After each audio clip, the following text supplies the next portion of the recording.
Greetings, everybody. I hope this finds you well. For those of you who don't know me, my name is Daniel Wolpert, and I am the director of the Minnesota Institute of Contemplation and Healing. And I'm coming to you from our retreat center in Northwest Minnesota, where it's a beautiful, chilly winter day. And I've been wanting to make this video for a while because I think it's a really possibly helpful thing.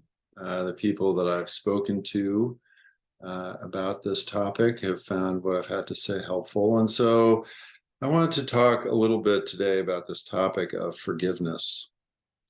And forgiveness is obviously a big thing, and certainly in Christianity, but really in every religious system and spiritual system.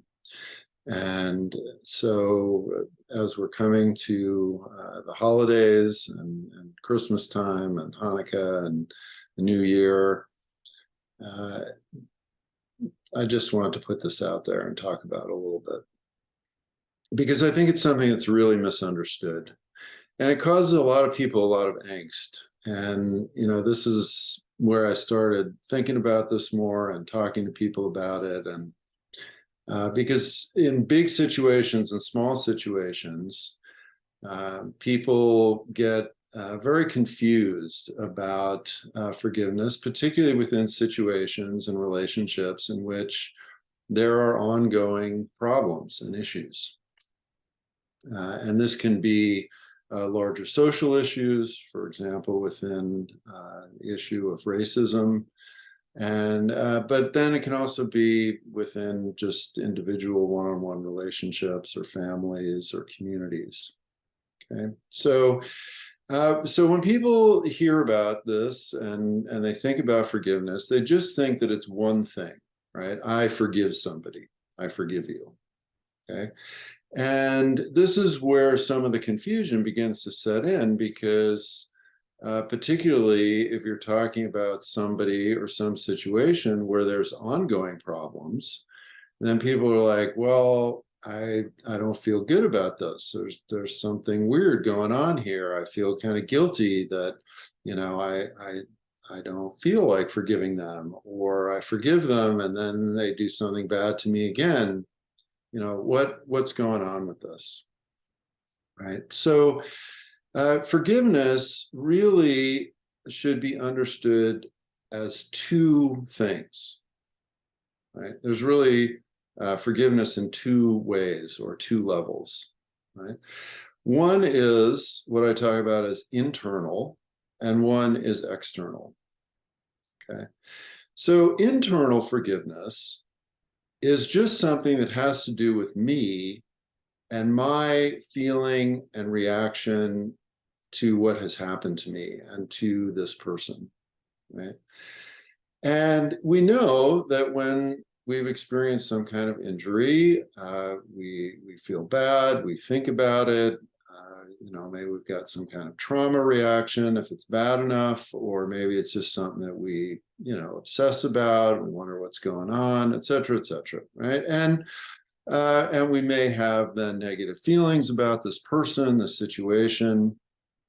We may begin to hold resentments. We may find ourselves feeling angry, etc. And that's really hard. So internal forgiveness is working with that set of feelings, right? How do I understand what has happened to me? How do I understand this other person?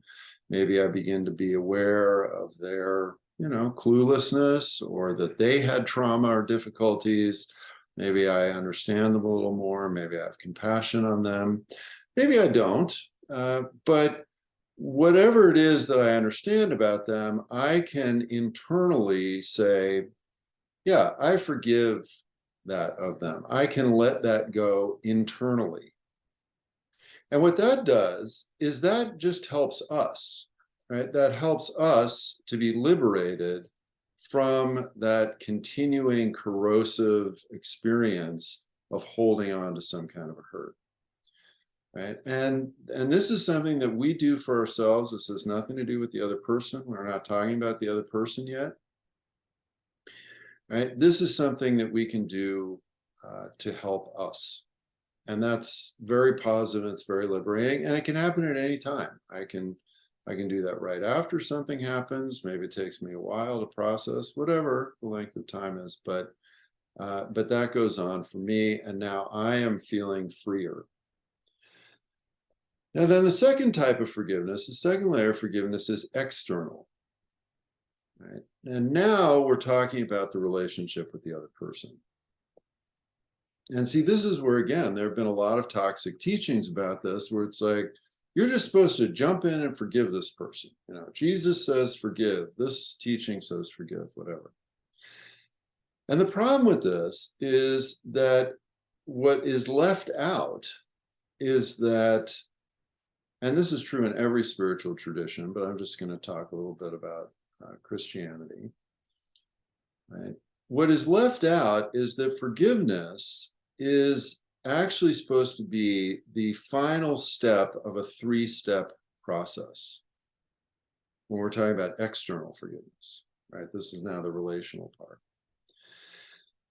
And the first two steps are supposed to be done by the person who has caused the harm. And this is, in theological terms, we talk about confession and repentance. In layperson's terms, we just talk about saying, I'm sorry, right? So that the person who has committed the harm is supposed to be aware of what they've done. They're supposed to have some contrition, and they're supposed to have a sense of, you know, I'm not going to do this again, or I'm going to try not to do this again. I'm going to work on myself and my issues, my stuff, so that I don't behave this way. Now then, if a person has done those first two steps, we then are asked to forgive them, right? So at that point, if we're like, well, I don't care that you've done this, you know, you're a jerk, and I'm just going to keep holding resentments, right? Then we are withholding our forgiveness. So what I hope you see by this is that if the person has not done those first two steps, and this is often the case in situations where we have been harmed, it's particularly in the case in toxic family systems, where, let's say, an abusive parent, or, you know, some other relative, often who's a generation or two above us, has treated us very badly, continues to treat us very badly. They haven't done any confession or repentance. And then we are told, well, you know, you're just supposed to forgive them. Right? But when somebody has not done that work, external forgiveness really isn't even on the table. It shouldn't be something we should be even worried about or thinking about, right? The internal forgiveness prepares us, right? That is the work that we do. It prepares us for the potential or the possibility of external forgiveness. But until the other person does their thing, we're like, well, you know, I'm ready to do that. Yeah, I'm in a position to do that. But, you know, they haven't done their work. And so if we realize that there are really these two aspects to forgiveness, or these two locations where this takes place, now this can help us to be a lot more clear as we navigate the world, as we navigate situations where we've been hurt, as we navigate how to engage in relationships with those people. And we are in a place that is much clearer, and we're able to set boundaries that keep us safe, that make a lot more sense, and that do not open us up to continued re-injury for no reason at all, and for us trying to force something that we know isn't really a good thing for us. And actually is not really a good thing for the other person either. Right? Then it becomes not real forgiveness, but just a kind of codependent relationship. So I hope this has given you a few things to think about. I'm trying to keep this pretty brief. Thank you for listening. And I hope you meditate a lot on forgiveness, because it's a really important thing. Take care. Bye-bye.